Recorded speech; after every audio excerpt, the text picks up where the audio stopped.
Okay, let's take a look at pec major. Remember what I said earlier, the body's always in a struggle between the front and the back, the top and the bottom, the left and the right.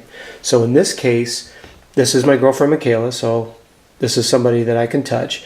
What I want you to pay attention to is you have your sternum in between your pecs, and the tissue runs this way. So I should probably do it this way.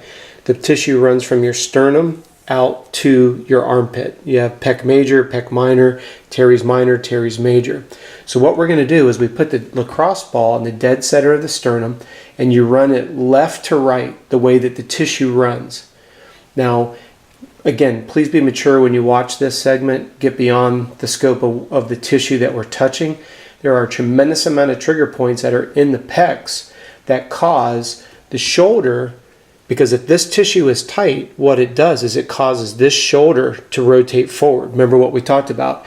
If the shoulder is rotating forward, the muscles on the back will go into spasm because they're getting overstretched and overworked.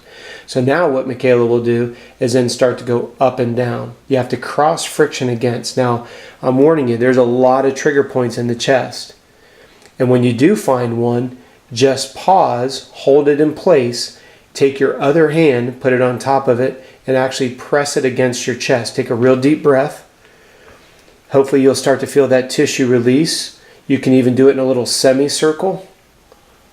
So you imagine you have a trigger point that's the size of a pinhead, and then you just start to massage around it wider and wider, and all the surrounding tissue will start to let go. Then you can kind of run it up towards your neck.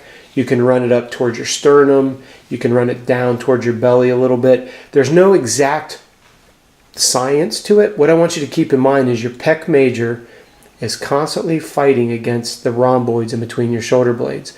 So we want to get all the tension out of the chest. We want to get the tension out of the rhomboids, and that'll put your shoulder into an anatomical neutral position, which will help release a lot of the impingement syndrome that we feel in the shoulder itself.